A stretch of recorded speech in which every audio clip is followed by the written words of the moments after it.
Maka di sini ya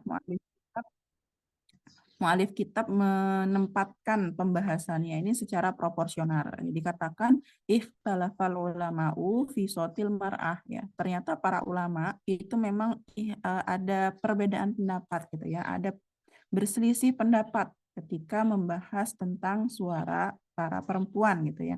Qala ba'duhum ya, sebagian di antara para ulama itu tadi berkata, innahu auratun. Sesungguhnya sautul mar'ah atau suara perempuan itu adalah aurat. Wasahihu khilafuhu. Dan selain dari yang tadi ya, selain yang mengatakan itu aurat, itu mengatakan bukan ya, bukan aurat. Sawaun kana fi sholati au kharijiha ya. Dan sama saja ya, baik di dalam sholat maupun di luar sholat itu bukan aurat. Bizikri wa tilawati wal azani ya, baik itu ketika sedang berzikir, sedang tilawah, sedang azan, au ghairi zalika, atau selain dari hal itu. Illa annahu ya, hanya saja la yushra'u lil mar'ati, tidaklah disyariatkan bagi seorang perempuan antu zana li hadiratin wala qaitatin.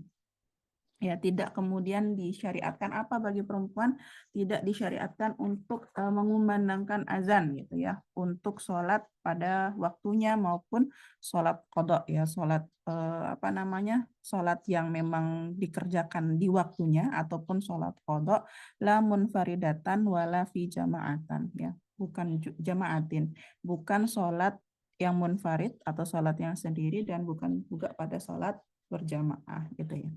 Nah, jadi di sini memang penulis kitab langsung mengungkapkan ada perbedaan pendapat. Ya, jadi ketika kita mendengar ada yang mengatakan suara itu aurat nanti gitu ya, atau yang sudah pernah dengar juga, ya jangan kaget. Karena ternyata memang sebagian ulama ada yang mengatakan itu sebagai aurat ya. Dan ketika itu dikatakan aurat, tentu konsekuensinya adalah dilarang untuk memperdengarkan ya, sama seperti kemarin kita membahas aurat itu adalah sesuatu yang wajib ditutup, dan hakikat aurat itu secara bahasa kan adalah memang aib ya, aib yang harus ditutupi. Maka ketika ada ulama itu mengatakan suara perempuan adalah aurat ya, maka dia wajib ditutup ya, wajib dihijab dari laki-laki ajnabi, alias tidak boleh didengar oleh mereka. Tapi kemudian sebagian besar ulama ya yang lain justru mengatakan ya itu bukan aurat ya, ini, dan ini adalah pendapat yang masyhur, pendapat yang juga diambil oleh muallif kitab ya, sehingga sebenarnya mau di dalam sholat, mau di luar sholat, atau dalam hajat-hajat yang lain ya, kalau di sini kan masih disebutkan untuk zikir, tilawah, azan, itu kan masih seputar peribadahan. Nah, ternyata nanti untuk di luar urusan peribadahan pun sebenarnya tidak masalah ya. Meskipun nanti ada di bagian akhir babnya ini ya, di beberapa paragraf akhirnya itu dijelaskan tambahan-tambahan ya, atau tafsir kapan kemudian suara itu akhirnya memang harus ditahan gitu ya, atau kemudian sebaiknya tidak diperdengarkan di hadapan laki-laki. Kalau suara perempuan itu gimana gitu nanti. Nah, maka misalnya seorang guru perempuan mengajar di depan kelas ya enggak masalah. Itu masuk di augoiri zalika ya. Bagaimana ketika misalnya mungkin di tempat kerja gitu ya, dan ada hajat kita harus rapat gitu ya, harus memberikan pengarahan mungkin kepada rekan kerja atau kepada bawahan dan lain sebagainya, yang itu adalah bukan mahram kita misalnya, ya masuknya di au ghairi dzalika gitu ya. Nah, itu penjelasan perbedaan pandangan di kalangan ulama. Namun di paragraf berikutnya disampaikan di sini wa yajuzu sama usautiha ya, memang boleh mendengar suara para perempuan madama dzalika min warail hijabi ya, selama kemudian hal itu ya, mendengarkan suaranya perempuan itu dari balik tabir ya, dari balik hijab. Walam yukhshal fitnah, dan juga tidak memunculkan ya apa namanya, tidak memunculkan adanya fitnah di balik bagaimana si laki-laki ajnabi itu tadi mendengarkan suara perempuan. Wala baksa, dan tidak mengapa antogenia li zaujiha, untuk menyanyi ya, misalnya di hadapan suaminya, wa ahliha, dan di hadapan keluarganya, wa maharimiha, dan di hadapan mahramnya, wa bainan nisa'i, dan juga di kalangan sesama perempuan, bisyartin, dengan satu syarat, an la yajuro hadza, tidaklah kemudian ini sampai melalaikan dia ilal fasadi wal kholaati ya, yang kemudian mengarahkan kepada sesuatu yang merusak ya, juga bahkan apa ya, kalau dikatakan yang menghilangkan ifah dan izahnya gitu ya. Wala tata'awwada bihil istighali ya, dan tidaklah kemudian itu membuat dia menjadi sibuk an dzikrillahi wa sholati, dari mengingat Allah juga dari sholat gitu ya. Jadi boleh gitu ya. Memang walaupun di sini diperjelas ya, diberikan tambahan oleh muallif ketika dalam konteks tertentu gitu ya, memperdengarkan suara perempuan itu ya idealnya dari balik tabir, jadi tidak berhadap-hadapan ya. Ini nanti kita bicara pengaturan majelis ya, dan mungkin ada sedikit bahasannya di bab berikutnya, di bab Ta'limul Mar'ah, bagaimana pengaturan majelis ilmu ya, yang seharusnya ketika di situ ada pertemuan antara laki-laki dengan perempuan misalnya begitu. Tapi ini tidak sampai jatuh pada taraf yang wajib ya, makanya nanti tergantung pendetilan faktanya sendiri. Yang penting catatannya adalah tidak sampai timbul fitnah ya. Jadi jangan kemudian kita mengambil kebolehan mendengar suara perempuan lalu berdua-duaan ya. Kalau kemarin kita sudah bahas tentang khalwat ya, maka tidak bisa satu kemubahan ini menjadi alasan kita untuk melakukan pelanggaran syariat. Boleh juga menyanyi ya. Sebagian mungkin ada yang mengatakan oh nyanyi itu haram ya. Kemudian dia mengatakan bermusik itu haram gitu ya. Walaupun bernyanyi dengan bermusik itu kan berbeda ya. Tapi kalau bernyanyi ya, ini kan bagi sebagian mungkin bagi apa sebagaimana yang kita pahami itu kan dilarang ya sebenarnya kalau kita masukkan ke pembahasan tentang suara perempuan yang mendayu-dayu ya, sebagaimana yang sudah pernah dibahas di bab sebelumnya gitu ya. Maka di sini catatannya boleh bernyanyi ya, bernyanyinya sendiri tidak haram, tapi catatannya ya nyanyinya di depan siapa gitu kan ya. Kalau nyanyinya depan suami, depan keluarganya, depan mahramnya, depan sesama perempuan, atau misalnya kayak kita di sini ya, kita nge-zoom terus kita nyanyi saling mendengarkan suara masing-masing ya tidak masalah gitu ya. Syaratnya jangan sampai menghantarkan pada kerusakan moral ya, tidak sampai menghilangkan ifah, izah dan muruah kita di hadapan kaum muslimin ya, atau kemudian bahkan lebih-lebih laki-laki ajnabi yang ada di situ, dan tidak sampai menyibukkan gitu ya. Jadi kalau misalnya nanti dibahas, berarti boleh dong jadi penyanyi. Nah, itu beda konteks ya. Kalau penyanyi itu kan golabatuzon ya, dia pasti akan istighol di situ gitu ya, dan dia tidak akan bisa misalnya mengontrol betul ya apakah suaranya tidak diperdengarkan di hadapan laki-laki ajnabi atau tidak ya. Jadi ini hanya kebolehan menyanyi atau kemudian ya mengeluarkan suara selain ya berkata-kata, ada nadanya, ada iramanya, ada tempo dan lain sebagainya ya. Ini secara umum saja.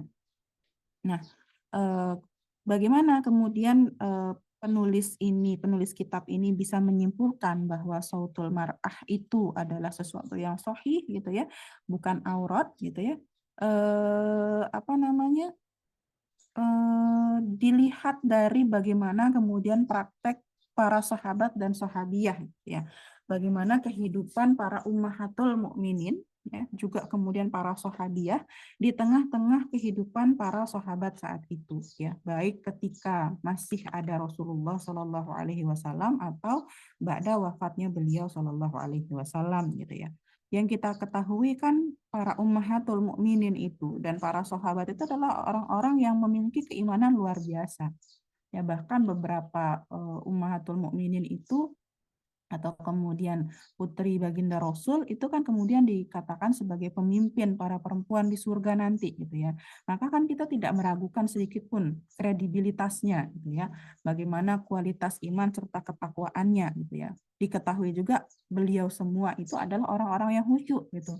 Kalau kita baca di dalam kitab-kitab sirah sahabiyah gitu misalnya atau biografi istri-istrinya Rasul, itu seringkali ya ada asar-asar para sahabat ya, atau semacam kalau kita mau katakan seperti testimoni dari para sahabat ya, yang mengatakan pernah tuh lewat di depan rumahnya Bunda Aisyah ya, lewatnya itu pagi dan masih mendengarkan suara zikirnya Bunda Aisyah. Lewat lagi siang menjelang zuhur gitu ya, masih tetap itu beliau tidak bergeser sedikit pun dari mihrabnya, masih dalam lantunan zikir serta doa-doanya. Jadi khusyuknya luar biasa gitu ya. Tapi di luar kehusyuannya bermunajat kepada Allah gitu ya, itu mereka tetap kok berbicara dengan para sahabat yang lain ya, bahkan menyampaikan hadis gitu ya. Nanti kita bisa lihat bagaimana di bab setelahnya proses pengajaran yang dilakukan oleh para ummahatul mukminin kepada para sahabat yang mengindikasikan di situ pasti ya suara beliau-beliau semua itu terdengar oleh para sahabat gitu ya. Bahkan kalau tadi kita Tata sempat sampaikan sedikit ada asar sahabat ya yang menyampaikan, oh saya mendengar Sayyidah Aisyah itu berzikir, pernah mendengar juga Sayyidah Sofiyah binti Huyai itu ya untuk apa berzikir dari pagi sampai jam sekian gitu. Nah itu kan menandakan memang suaranya terdengar ya, bukan kemudian dibaca semuanya dalam keadaan sirriyah gitu ya atau bisik-bisik bacaan lirik saja, tidak ya, sampai didengar oleh para sahabat gitu ya. Nah, itu sangat berbeda dengan fakta bagaimana para wanita ya zaman sekarang ya, baik yang muslimah maupun yang perempuan-perempuan kafir tentunya gitu ya, yang memang sudah tidak memiliki rasa malu ya, yang hilang rasa malunya, yang kemudian tidak punya karakter khusyuk seperti para sahabiah itu tadi gitu ya, sehingga mereka kemudian mengeluarkan suaranya ya, memperdengarkan suaranya, tapi pada tempat-tempat yang tidak seharusnya ya, tempat-tempat tidak seharusnya ini berarti ya apa majelisnya ya, bentuk majelisnya sendiri, kemudian mengatur ini apa namanya nada bicaranya ya, menghalus-haluskan suaranya ya, kemudian bahkan di apa ya dicentil-centilin gitu ya, kalau kemudian di ininya artis-artis Korea itu ada Egyo itu ya, kalau di orang-orang Jepang itu bahkan kan perempuannya dikenal ya kalau ngomongnya itu harus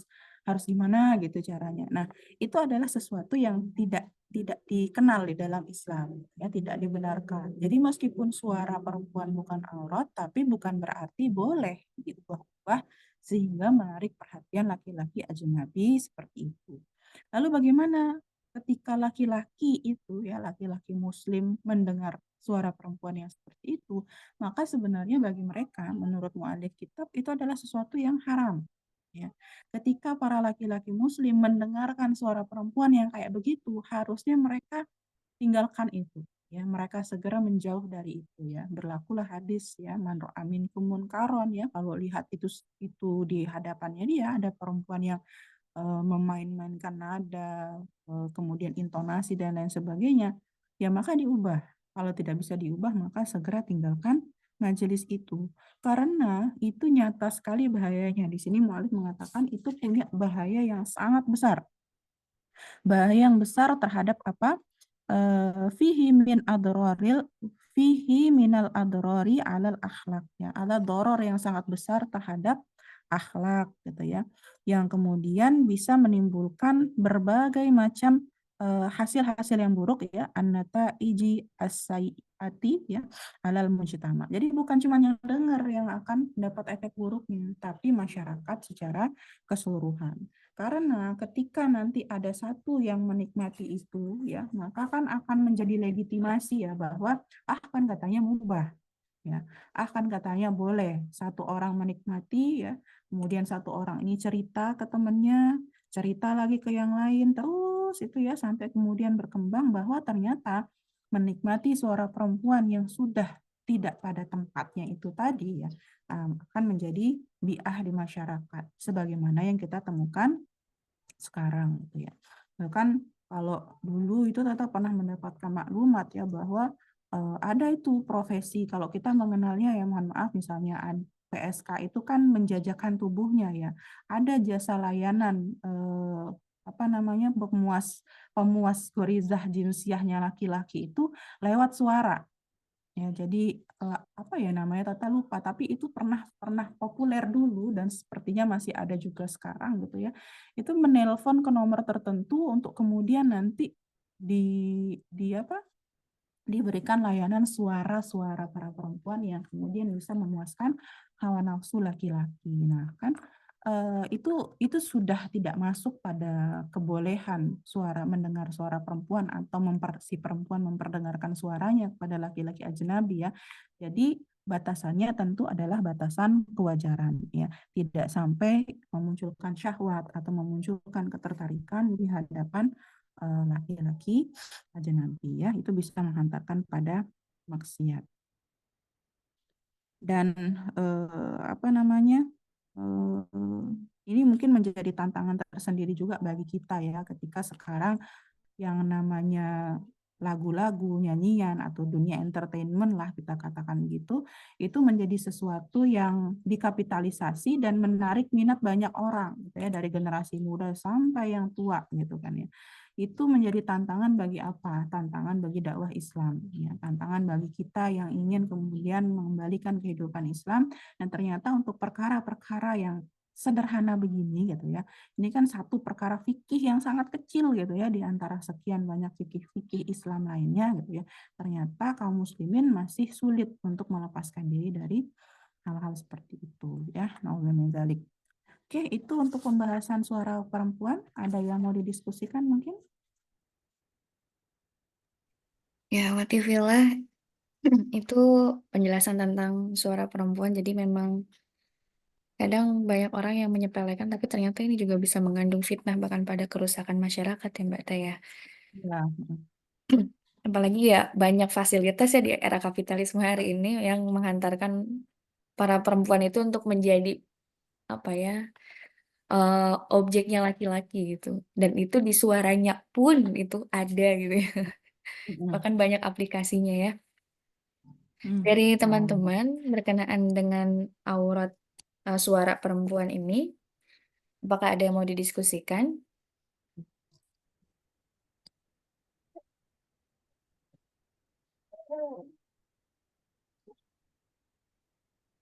Sepertinya belum Kata izin ada. tambahin sedikit mungkin. Oh iya, Barusan boleh Mbak. ingat sesuatu. Ya, Dulu tuh pernah, ini sebenarnya tambahan dari apa yang kita dapatkan dari ustazah yang lainnya, yang bukan sedang mensyarah kitab ini, tapi masuk di pembahasan tentang suara perempuan itu. Kita harus bisa membedakan mana suara perempuan yang dibuat-buat dengan warna suara. Gitu kan ya. Karena kalau warna suaranya tiap orang tuh kan beda-beda ya.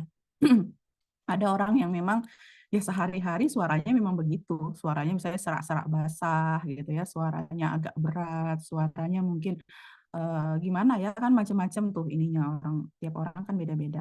Nah, maka ketika itu berkaitan dengan penciptaannya dia, gitu ya, memang warna suaranya dia seperti itu. Meskipun misalnya nanti itu dia ngomongnya biasa aja, tapi itu mungkin menimbulkan syahwat di kalangan laki-laki gitu ya, atau kemudian kita mendengarnya juga, ih aneh banget sih suaranya diatur-atur gitu ya. Yaitu ternyata diangkat pena dari orang-orang yang seperti itu ya, karena memang warna suaranya seperti itu. Berarti titik poinnya ada pada yang mendengar untuk menjaga prasangka, ya, menjaga syahwat dan lain sebagainya. Karena pernah dulu ya ada seorang akhwat ya yang kemudian diprotes sama ikhwan. Tata ingat banget ceritanya itu. Nah, itulah asal muasal ini dijelaskan oleh guru Tata dulu. Jadi ada akhwat yang suaranya memang gitu, suaranya dia berat, dia serak-serak basah gitu loh suaranya. Dan entah bagaimana ya ceritanya, si ikhwan ini merasa, walau alam ya, dia ngerasa kayak digodain gitu loh kalau dengar suaranya si akhwat ini gitu. Dia merasa si akhwat ini nih kayak sengaja gitu ya, gituin suaranya di depan dia dengan tujuan menggoda. Akhirnya dia itu memprotes itu lewat suami ustazah itu gitu ya. Ini tolong diingatkan si akhwat ini, karena di depan saya itu dia ngomongnya begini gini gini, yang ada ya ustazahnya itu malah ketawa gitu. Lah itu memang suaranya begitu gitu kan, yang mau disuruh disuruh diubah kayak gimana lagi gitu ya. Jadi harus bisa dibedakan ya, ketika memang warna suara dengan apa, memang diatur ya atau diubah-ubah nadanya dan lain sebagainya.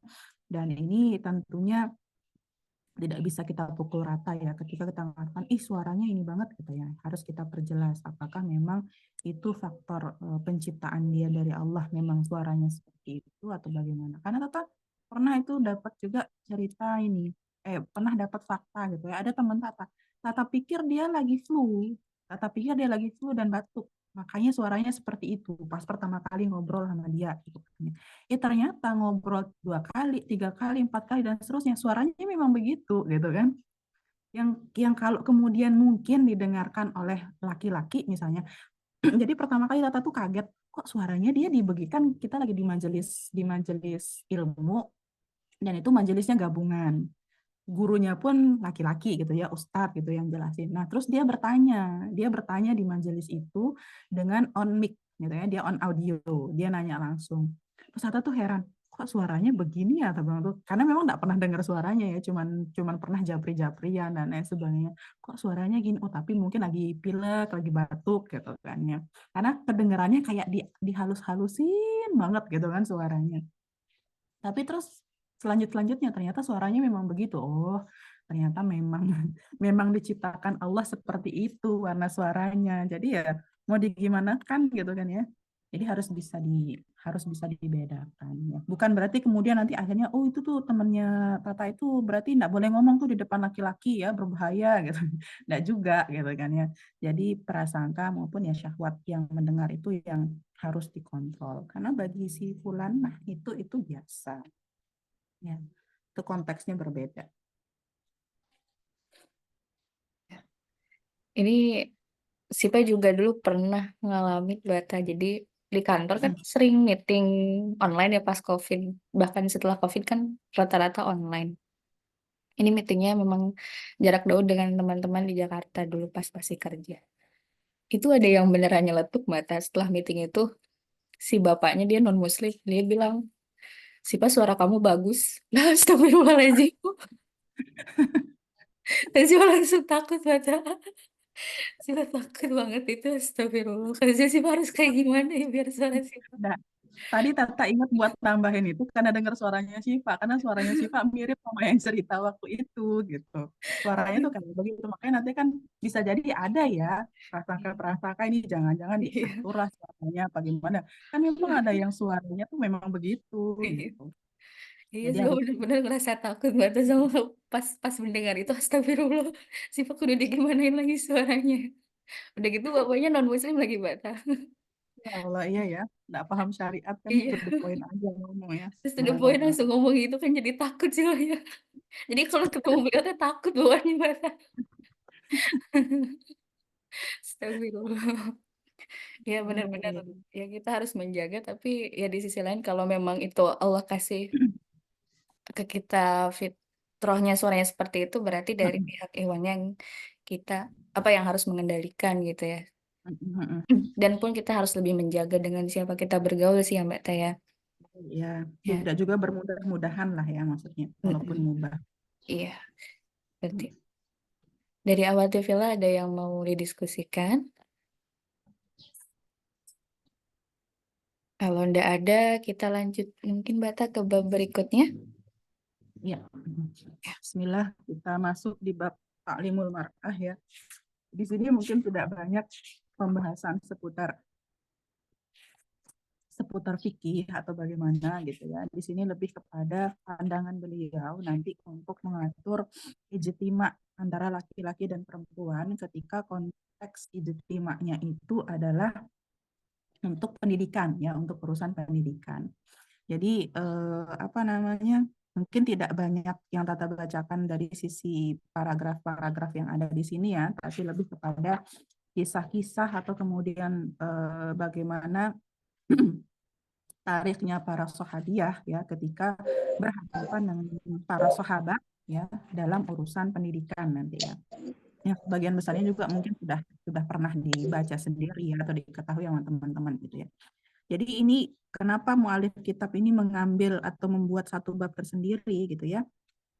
Karena kemudian apa namanya ya tajanna alal islami a'da'uhu ya musuh-musuh Islam itu telah kemudian melakukan satu kejahatan atau berbuat keji terhadap Islam wa yuqalliduhum al-jahula wad-da'iyu gitu ya, dan kemudian mereka juga diikuti ya atau kemudian bertaklid terhadap musuh-musuh Islam tadi itu orang-orang jahil ya, jahulu tadi ya, jahul, juga orang-orang yang bodoh ya, orang-orang bodoh, orang-orang yang kemudian asal membebek saja atau bertaklid saja kepada musuh-musuh Islam itu tadi. Fayaquluna isman wa yadda'una batilan ya. Mereka berkata bahwa adalah suatu dosa dan kemudian mengklaim sesuatu yang batil wayansibuna ila dini, dan mereka juga menghubung-hubungkan itu dengan agama, ma huwa munazahun anhu, padahal sesuatu itu terlepas dari agama gitu ya. Apa itu gitu ya? Mereka mengatakan bahwa Islam itu menentang pendidikan terhadap perempuan, atau Islam itu menghalangi ya perempuan itu bisa memiliki hak yang sama dalam pendidikan dengan laki-laki. Mereka juga mengatakan gitu ya bahwa perempuan Islam itu tuh sebagian besar ya, bahkan di zaman modern sekarang mengatakan Islam itu tuh menjunjung tinggi yang namanya patriarki. Apa-apa tuh pokoknya laki-laki, laki-laki yang nomor satu, termasuk dalam urusan pendidikan. Kalau perempuan ya mau pendidikan, mau naik ke strata pendidikan tinggi, mau punya pencapaian ini dan itu dari sisi keilmuan susah, terhalang sama kewajiban menjadi istri, kewajiban menjadi ibu, ya, kewajiban di ranah domestik dan lain sebagainya, gitu ya. Jadi itu berbagai tipu daya yang mereka keluarkan ya, bahkan praktek tidak ideal ya. Ini fakta ya. Kita melihat fakta, kita tidak menutup fakta, tidak menutup mata terhadap fakta bahwa ada memang di antara sebagian kaum muslimin saat ini yang bersikap tidak berimbang, yang bersikap tidak ideal, yang kemudian memang melarang para perempuan untuk mendapatkan pendidikan layak ya. Misalnya seperti di beberapa negara di Timur Tengah ya, misalnya waktu itu yang heboh itu kan di Afghanistan, itu kan sempat kemudian ada pelarangan para muslimah itu belajar ke sekolah yang dilakukan oleh Taliban misalnya begitu, atau di daerah-daerah lain sama seperti itu, karena prioritas para perempuan itu tetap dikatakan ya harus di rumah, di rumah, di rumah ya. Sumur, kasur, dapur itu saja ya, muter-muter di situ. Jadi tidak ada waktu untuk kemudian keluar rumah gitu ya, untuk belajar dan seterusnya. Nah, mereka menjadikan fakta-fakta itu sebagai pembenar atas semua tudingan-tudingan yang mereka sampaikan tadi ya, atas semua klaim, atas semua fitnah yang mereka ujarkan ke Islam dan kaum muslimin, bahwa ternyata Islam itu tidak memberikan ruang bagi perempuan untuk mendapatkan pendidikan. Maka ini dijawab langsung oleh Allah ya di dalam Quran surat Al-Baqarah ayat 9. Mereka hendak menipu Allah ya. Jadi mereka itu hendak menipu Allah dan orang-orang yang beriman. Padahal apa yang dilakukan oleh musuh-musuh Islam serta orang-orang yang bertaklid kepada mereka itu tadi, itu mereka sedang menipu diri mereka sendiri, sedangkan mereka tidak sadar. Jadi meskipun mereka memunculkan propaganda seperti itu, ya, mereka memunculkan fitnah-fitnah seperti itu semua hanya akan kembali kepada mereka. Bahkan mereka mungkin membuat ide-ide kontra terhadap ide-ide Islam, ya. Kayak feminis, mereka mengatakan, oh, Islam itu melarang pendidikan perempuan, menghalangi perempuan untuk belajar, jadi ini, jadi itu. Maka kemudian mereka membuat ini ya, membuat konsep kesetaraan gender, membuat konsep perempuan berdaya, woman support woman, dan lain sebagainya, misalnya begitu, untuk kemudian meraih sesuatu yang mereka inginkan, ya, untuk membenarkan sesuatu yang mereka kehendaki, ya, sesuai dengan syahwat mereka. Maka akhirnya yang terjadi apa? Mereka itu terus dalam kebingungan, ya, karena sejatinya kalau di sini dikatakan mereka itu menipu diri mereka sendiri kok. Mereka mengatakan sesuatu itu ada dalam Islam, padahal tidak ada. Lalu mereka membuat-buat tandingannya. Yang ada mereka hanya berputar-putar kebingungan. Akhirnya nanti berubah lagi konsepnya, berubah lagi programnya, dan lain sebagainya. Ya.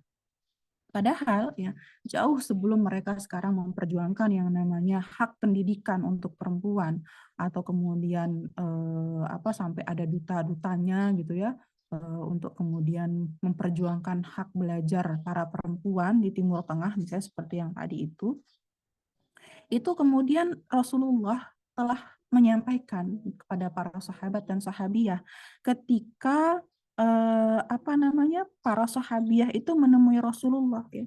Apa yang kemudian disampaikan oleh para sahabiah saat itu gitu ya. Ya Rasulullah ya, wahai Rasulullah gitu ya. Zahabar rijalu bihadisika ya.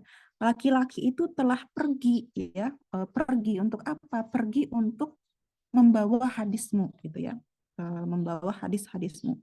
Faja'al lana, maka jadikanlah bagi kami, ya, bagi kami para perempuan, min nafsika, bagi kami ini, ya, bagi diri kami secara khusus, yauman na'tika fihi, ya, satu hari, ya, untuk kami datang pada hari tersebut.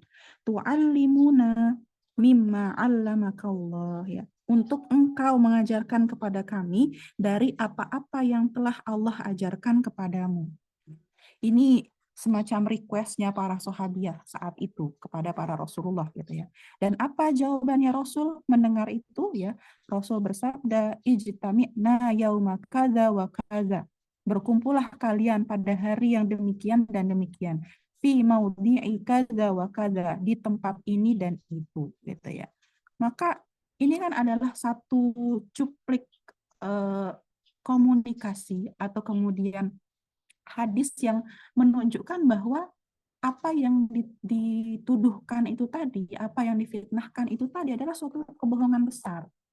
Jadi sejak awal, bahkan sejak masih ada Rasulullah Shallallahu Alaihi Wasallam, Islam itu tidak pernah menghalangi.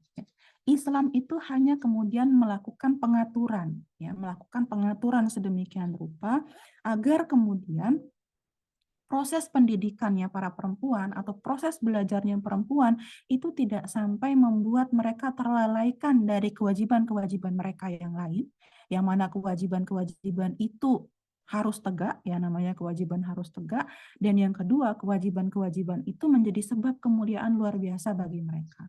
Dan yang kedua adalah agar proses pendidikan dan belajarnya para perempuan itu tidak sampai melanggar syariat, ya tidak sampai kemudian membuat mereka misalnya ya terjadi ikhtilat dengan para sahabat dan lain sebagainya. Ya meskipun nanti ikhtilat di dalam proses pendidikan itu kan diperkenankan ya, tapi bukan berarti campur baur, duduk sebelahan, dempet-dempetan ya, perempuan dan laki-laki tidak gitu ya. Boleh ada percampuran di situ, tapi tetap ada pengaturannya gitu ya. Jadi begitu gitu ya, para sahabiah itu minta diberikan hari dan Rasulullah mengabulkan itu. Nah, apakah kemudian ketika Rasul sudah bilang begitu ya, kumpul hari ini, hari itu, di tempat ini, tempat itu kemudian menunjukkan Rasul tidak pro pendidikan terhadap perempuan? Kan justru terbalik ya, justru terbalik. Justru Rasul menunjukkan bahwa silahkan perempuan itu harus belajar. Gitu. Itu mafhum yang bisa kita ambil. Selain itu ya dalam hadis yang lain, beliau juga kemudian mendorong para suami, ya, para lelaki itu untuk mengajari istri-istri mereka, baik istri-istri mereka dari kalangan perempuan merdeka maupun hamba sahaya, ya, entah hamba sahaya atau kemudian umul walad mereka, gitu ya, misalnya begitu. Jadi dikatakan di dalam hadisnya ini ya, salah satu lahum ajron, ya, tiga macam tiga golongan ya, tiga golongan yang pada mereka itu dia akan mendapatkan dua balasan atau dua pahala. Rajulun min ahli kitab, ya laki-laki dari kalangan ahli kitab, amana bin nabiyhi, yang dia beriman kepada nabinya, wa amana bi Muhammadin sallallahu alaihi wasallam, dan beriman kepada Nabi Muhammad sallallahu alaihi wasallam. Wal abdul mamluku, dan seorang laki-laki ya atau budak ya yang dimiliki, idza ada hak Allahi, jika kemudian dia itu menunaikan hak Allah, wa haqqa mawalihi, dan hak dari tuannya gitu ya. Wa rajulun kanat lahu ammatun, ya, dan seorang laki-laki yang memiliki budak perempuan, fa addabaha, dan kemudian ia mendidik budaknya itu, fa'ahsana ta'dibaha, dan dia membaikkan atau membuat jadi lebih baik pendidikannya itu, wa'allamaha, dan dia mengajarkannya gitu ya, fa'ahsana ta'limaha, dan juga dia memperbaiki atau membaikkan pengajarannya itu, summa a'taqoha, ya kemudian ia memerdekakannya, fatazawwajaha, lalu ia menikahinya atau memperistrinya, falahu ajroni, maka bagi laki-laki itu tadi dia mendapatkan dua pahala. Jadi ini dari hadis yang pertama tadi sudah ada indikasi ya Rasul itu mendukung para perempuan untuk belajar ya sampai menyediakan hari khusus. Ini Rasul sendiri yang mengajar. Lalu kemudian berikutnya Rasul juga menyampaikan bahwa ternyata menjadi tanggung jawab bagi para laki-laki itu untuk mengajari istri-istrinya, gitu ya. Mengajari istri-istrinya apa? Ya, ilmu Islam tentunya, ya, ilmu syariat, ilmu yang sekiranya memang dibutuhkan oleh sang istri untuk untuk menjalankan kehidupannya dia sebagai hamba Allah, ya, sebagai istri, sebagai ibu dan seterusnya, gitu ya.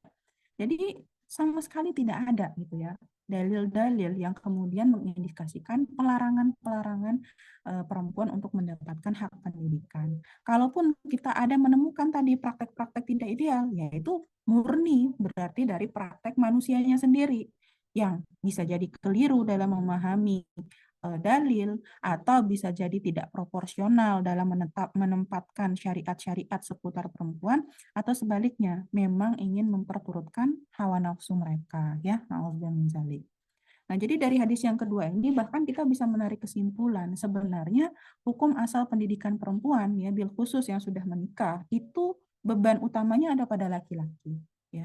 Kalau kita kembalikan kepada pembahasan kiwamah laki-laki yang pernah kita singgung sedikit dulu gitu ya. Itu salah satu fungsi kiwamahnya itu adalah fungsi pendidikan ya, fungsi tarbiyah. Jadi para suami itu harus melakukan tarbiyah kepada istrinya, ya tarbiyah, takdib, ya itu satu satu apa namanya beberapa kata dengan makna yang sebenarnya serupa, ya proses pendidikan, ya walaupun nanti fokus pendidikan seperti apa yang diberikan tuh berbeda tergantung istilahnya, tapi tarbiyah, takdib, kemudian tazib, taklim dan lain sebagainya, taskif itu maknanya sebenarnya mendidik ya, dan itu tugasnya suami aslinya. Kalau ya catatannya kalau suaminya memang mampu. Kalau kemudian suaminya tidak mampu, apa yang harus dilakukan oleh suami ya? Suami memfasilitasi istrinya untuk mendapatkan ilmu yang sebenarnya dibutuhkan oleh istrinya itu untuk berguru kepada orang lain. Entah kemudian gurunya yang didatangkan ke rumah atau kemudian istrinya itu dikirim untuk belajar ya. Dikirim ini maksudnya diberikan izin gitu untuk belajar keluar rumah. Tergantung ya kondisi dari tiap-tiap keluarga tentunya gitu.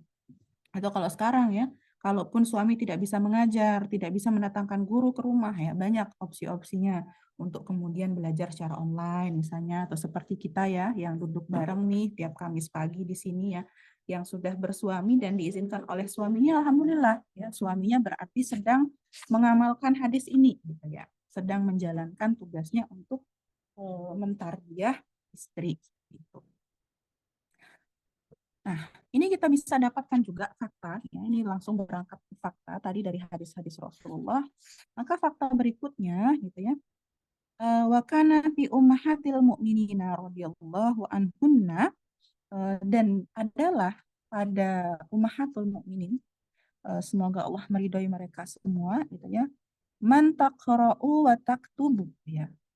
Di antara mereka itu ada yang pandai ya, yang kemudian mahir dalam urusan baca tulis kata ya. Bahkan kemudian watarwi syi'ri syi'ra watarikh gitu ya. Bahkan kemudian mereka itu meriwayatkan syair dan sejarah. Watahfazu minal Qur'ani wal ahadis, yang juga mereka itu menghafalkan Al-Qur'an dan Al-Hadis.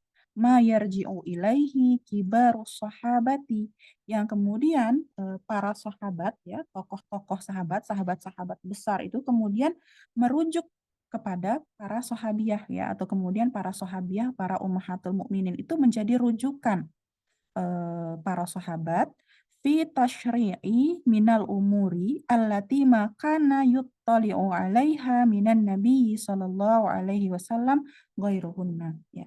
Yang kemudian rujukan untuk apa? Untuk perkara tasyri ya. Perkara tasyri ini berarti nanti kita bicara pensyariatan, kita bicara hukum. Nah, bicara hukum pada perkara-perkara yang memang terjadi atau kemudian perkara-perkara yang apa namanya? eh, konteksnya itu adanya di hadapan mereka. Ya, artinya yang tahu itu mereka. Yang mungkin para sahabat itu tidak mengetahui hal itu, tapi yang tahu itu justru adalah para ummahatul mukminin. Nah, berarti ini konteksnya apa?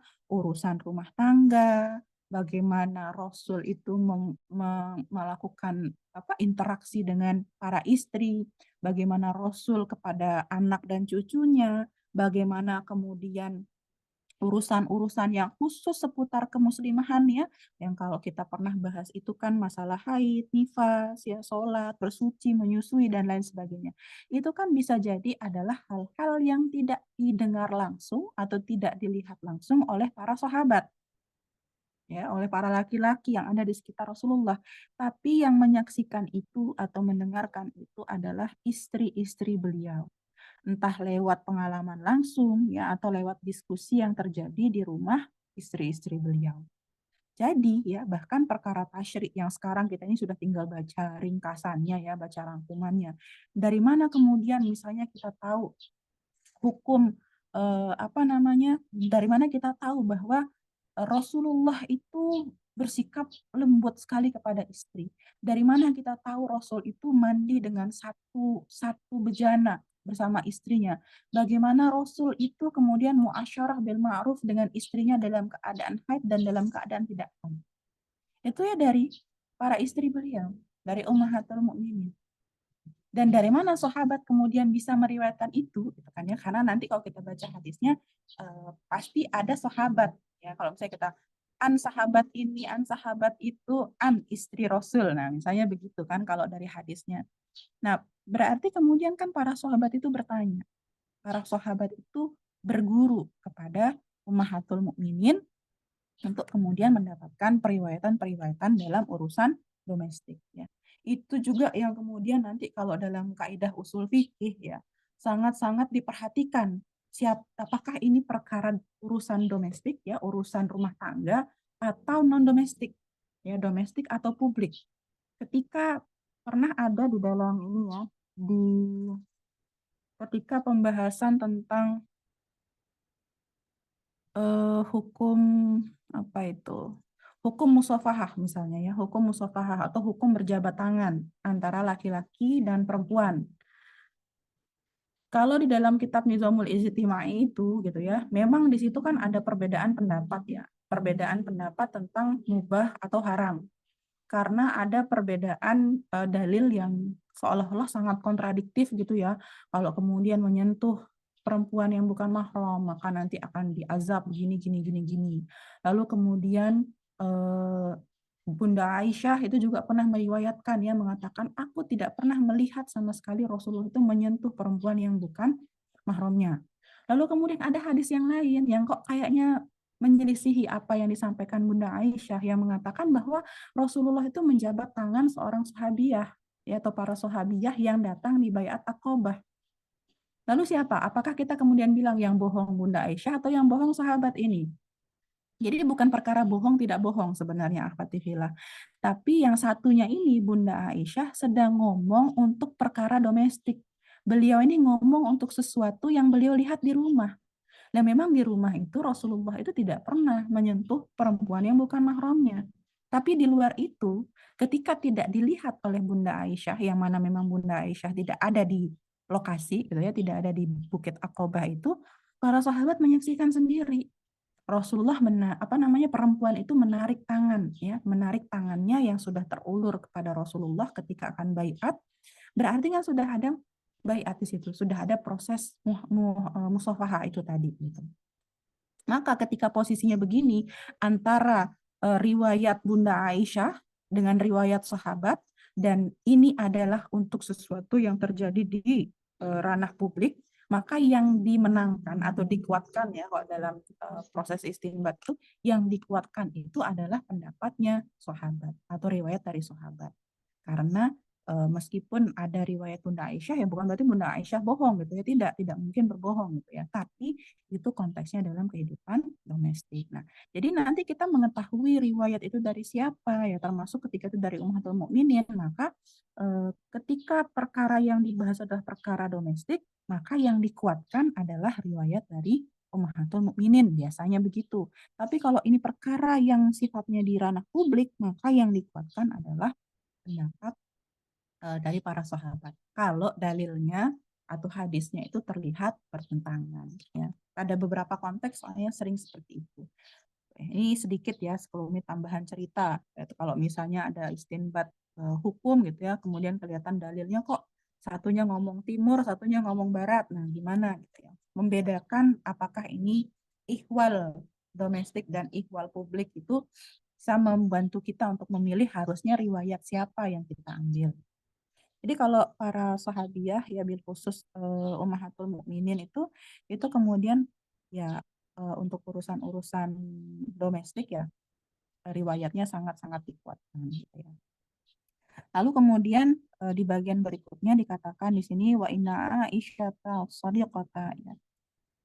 Dan sesungguhnya Bunda Sayyidah Aisyah si As-Siddiqah radhiyallahu anha litarwi minal ahadisi gitu ya, diriwayatkan kalau di sini mu'alif menuliskan ada 1210 hadis gitu ya. Bahkan menggali hukum dari sumber dalilnya, menyanggah orang yang lebih tua usianya dan lebih dulu menjadi sahabat gitu ya, bisa berdebat itu ya dengan sahabat-sahabat yang lebih tua gitu ya. Karena apa? Karena kedalaman ilmunya gitu ya. Karena apa namanya, ada hal-hal yang memang beliau ketahui yang kadang tidak diketahui oleh para sahabat ya. Contohnya misalnya Bunda Aisyah radhiyallahu anha itu pernah berbeda pendapat dengan Umar bin Khattab ya, Abdullah bin Umar, Urwah bin Zubair gitu ya, dalam menangisi mayit ya, dalam menghafalkan syair ya, urusan sa'i antara Safa Marwah, umroh bulan Ramadan dan lain sebagainya ya. Kalau teman-teman baca buku ini ya, biografi Ummahatul Mukminin itu di situ bisa di Bunda Aisyah itu punya porsi pembahasan yang sangat besar di dalam kitab itu. Mungkin lebih dari 30% isi kitab itu tuh kisah-kisahnya Bunda Aisyah, dan banyak sekali mencuplik bagaimana Bunda Aisyah itu memang dikenal sebagai perempuan yang sangat cerdas ya, yang menjadi rujukan para sahabat untuk banyak perkara ya. Lalu kemudian Sayyidah Hafsah Ananda dari Umar bin Khattab ya. Beliau itu adalah seorang yang pandai baca tulis gitu ya. Bahkan mushaf-mushaf Al-Qur'an kalau kita baca di dalam sirahnya itu kan dikatakan ya diletakkan di rumahnya gitu ya. Dan karena beliau mampu menjaga serta memeliharanya ya, sehingga akhirnya ketika terjadi momen ini ya, proses pengumpulan mushaf-mushaf Al-Qur'an gitu ya, untuk kemudian dijadikan satu kitab itu ya di masanya Sayyidina Utsman ya, itu salah satunya banyaknya itu ditemukannya di rumahnya Bunda Hafsah gitu ya. Ya. Kemudian bagaimana selain Ummahatul Mukminin? Ya, apa jangan-jangan privilege seputar pendidikan itu hanya ada pada Ummahatul Mukminin ya? Ternyata tidak gitu ya. Di kalangan perempuan-perempuan Muhajirin wal Ansor ya, wattabi'in lahum bi ihsan gitu ya, juga generasi terbaik setelahnya, berarti perempuan-perempuan generasi tabi'in juga tabi'ut tabi'in itu punya kedudukan yang besar dalam ini ya, dan itu tidak bisa kita tutup mata akan hal itu karena sejarah mencatatnya dengan sangat luar biasa. Ada sangat banyak sekali tokoh-tokoh besar ya yang kemudian yaitu adalah perempuan yang menjadi apa namanya penemu ini ya, ilmuwan ini, pakar ini dan lain sebagainya gitu. Di sini disebutkan ya, nanti silakan mungkin bisa dibaca lagi ya. Ada lebih dari 700 wanita yang meriwayatkan hadis Rasulullah Shallallahu Alaihi Wasallam. Kemudian banyak dari sahabat dan ulama-ulama belajar kepada wanita itu. Kemudian eh, Al-Hafiz Ibnu Asakir ya, yang sering kita dengar namanya sebagai perawi hadis, itu meriwayatkan hadis lebih dari 80 orang wanita dari wilayah antara Syam dan Irak saja.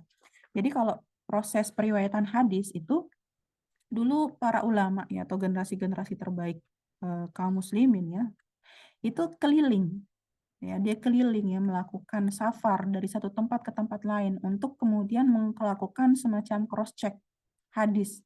Misalnya gitu, kalau kayak dalam konteks itu sekarang, misalnya Tata itu bilang apa, Tata ini yang mau apa namanya melakukan proses periwayatan hadis gitu ya.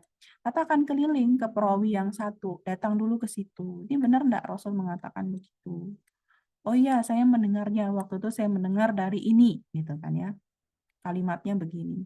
Maka nanti perawi itu akan datang lagi ke sumbernya orang yang ditanyain pertama itu. Nah, maka Ibnu Asakir ini ya keliling dan menemukan ada 80 orang perempuan ya di antara Syam dan Irak itu tadi yang kemudian meriwayatkan hadis lah, dan termasuk dalam hadis-hadis yang dia riwayatkan ya. Begitu juga nanti dalam urusan sastra ya, ada banyak sekali lah, nanti bisa dibaca sendiri kalau urusan sastra itu ya. Maka ketika kemudian kita menemukan fakta di masa Rasulullah, masa para sahabat, kemudian generasi tabi'in, tabi'ut tabi'in, itu perempuan itu tidak ada yang namanya dilarang-larang untuk belajar. Bahkan pendidikan mereka itu difasilitasi oleh negara, ya difasilitasi luar biasa. Kalau kemudian sekarang kita temukan tudingan-tudingan miring ya, fix itu memang berasal dari pengamalan yang keliru atau pengamalan yang tidak ideal terhadap bagaimana Islam memandang pendidikan perempuan. Kalaupun kita mengatakan Islam tidak mengajarkan patriarki misalnya, atau patriarki itu tidak dikenal tuh di dalam Islam, tapi faktanya banyak di antara muslimin muslimah gitu ya yang begitu sifatnya atau sikapnya, mereka patriarki gitu ya. Kayak kemarin mungkin ada yang ngikutin ini ya. Kalau Tata sih enggak yang ngikutin banget sebenarnya, cuma kemarin banyak yang share itu yang menang COC itu ya. Clash of Champion yang diadakan Ruang Guru itu kan yang menang perempuan ya. Yang menang perempuan. Terus muncullah komentar-komentar, percuma juga jadi juara satu COC gitu ya. Ntar habis ini nih balik lagi ngurus dapur, ngurus anak.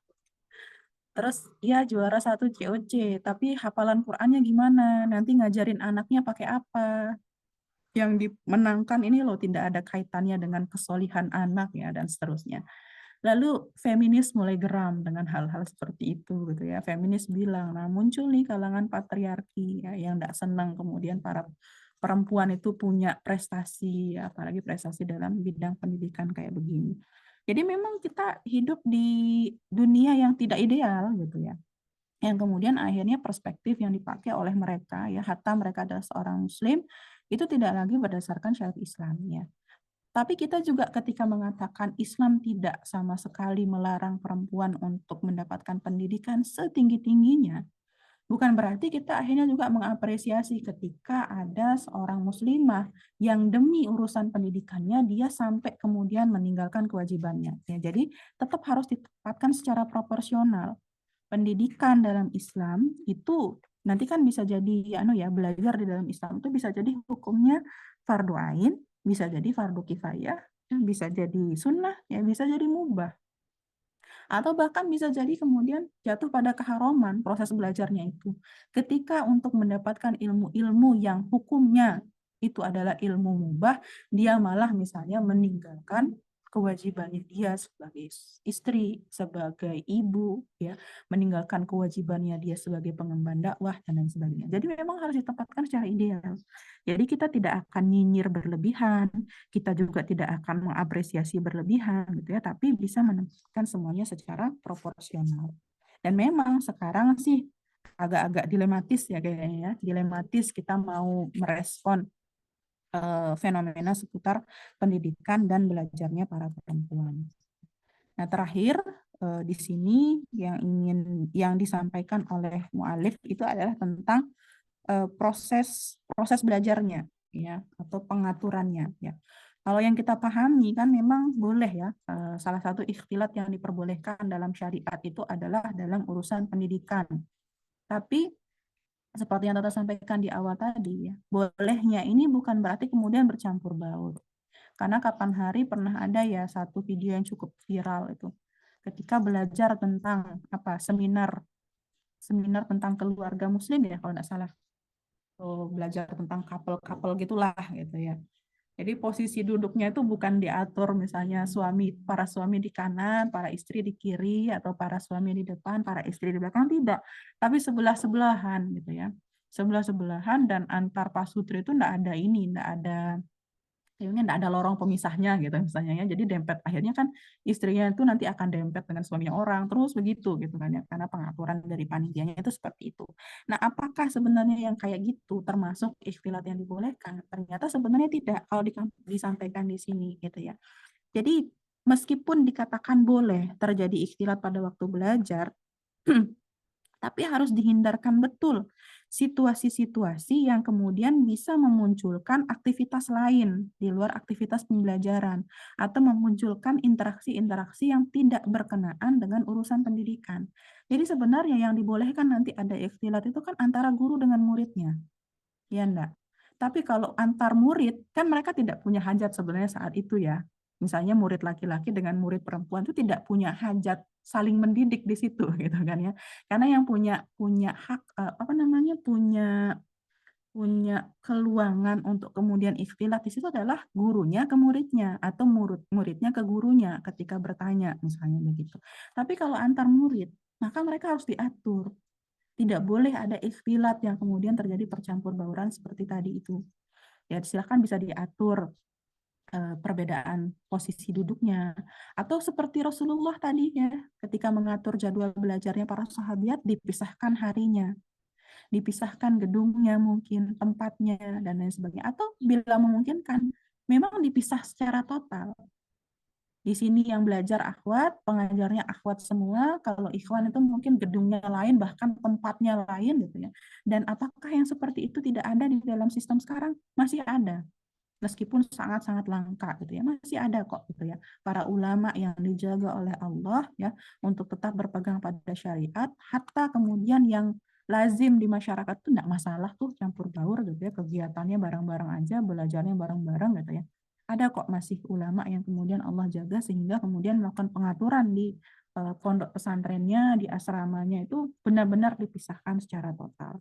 Karena meskipun diperkenankan untuk ikhtilat dalam urusan pendidikan, afdolnya itu dipisahkan tetap ya. Itu juga yang sejalan ya, sejalan dengan apa yang ada di dalam kitab apa namanya prophetic parenting ya yang sempat kita bahas kemarin itu ya. Metode Nabi atau cara Nabi dalam mendidik anak itu salah satunya seharusnya tetap ada pemisahan ya dalam jamaah para pelajar muslimin dan muslimah di tempat-tempat belajar. Ya, termasuk di sekolah-sekolah.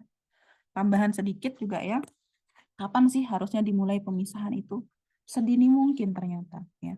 Itu masuk di dalam pembahasan eh, tahdzibul jinsiyah itu ya, dalam apa namanya? Pendidikan seks pada anak ya.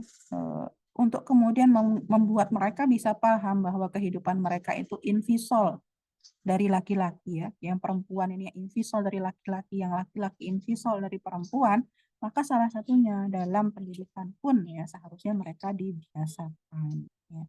Kalau guru dengan murid tadi tidak masalah, tapi antar murid ini yang harus diwaspadai. Betul. Ya, itu dimulai dari usia SD bahkan ya, kalau di dalam kitabnya itu dikatakan begitu ya, tambahan sedikit.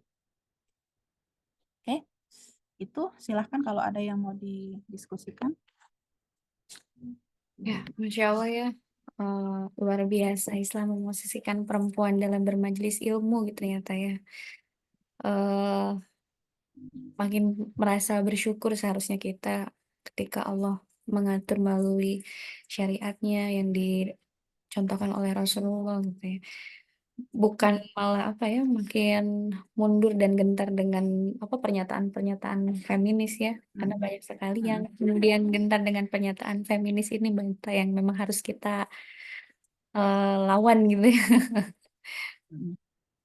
Dari Awatifila ada yang mau didiskusikan kenaan dengan perempuan dalam taklim?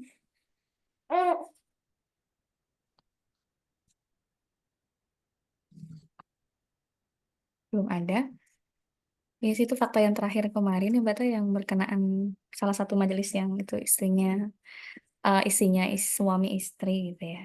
Ternyata Ya. memang itu bagian daripada ikhtilat. Kan kadang kita ngerasa bahwa eh, orang-orang tuh mikirnya itu karena menghadirkan sosok suami gitu ya. Jadi ini aji mumpung gitu ya. Aji Kan ada mumpung. mahramnya gitu ya. Iya. Biar langsung ngena gitu. Kadang kan kalau melalui istri doang cina ya. Itu sulit ngenanya. Ya, dari awal di villa ada yang mau didiskusikan? Sepertinya belum ada, Mbak Ta. Mungkin nanti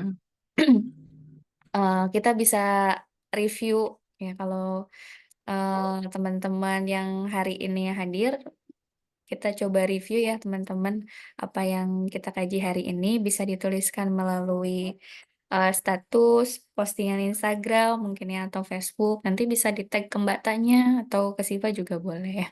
Jadi ini jadi PR kita bersama-sama untuk mereview ya insya Allah ya. Ya, Ya. Dari Mbak Ta ada yang mau disampaikan lagi Mbak Ta? sudah itu aja. Sudah ya. Kalau tidak ada pertanyaan dan dari Mbak Ta sudah cukup, mungkin sampai di Iya, bab ini aja ya. insya Allah nanti bab berikutnya pekan depan ya terkait tajamul, tazayun. Ya, berarti insya Allah pekan depan kita berada di bab baru. Mudah-mudahan Allah senantiasa mengistiqomahkan kita semua. Jazakillah khairan kasir Mbak Ta yang sudah meluangkan waktu. Mudah-mudahan dengan berbaginya Mbak Ta atas ilmu-ilmu Mbak Ta, semakin berkah ilmu Mbak Ta, dan doakan kami, semoga kami mampu mengamalkannya uh, apa yang kami dapatkan hari ini. Uh, Tanpa berpanjang kali lagi, mungkin kita sama-sama tutup majelis hari ini dengan sama-sama membaca istighfar, astagfirullahaladzim, astagfirullahaladzim, astagfirullahaladzim. Astagfirullah wa bihamdika asyhadu an la ilaha illa anta astaghfiruka wa atubu ilaik. Alhamdulillahirrahmanirrahim. Assalamualaikum warahmatullahi wabarakatuh. Waalaikumsalam warahmatullahi wabarakatuh. Ya, jazakumullah khairan kasir. Izin um, di end ya. Assalamualaikum.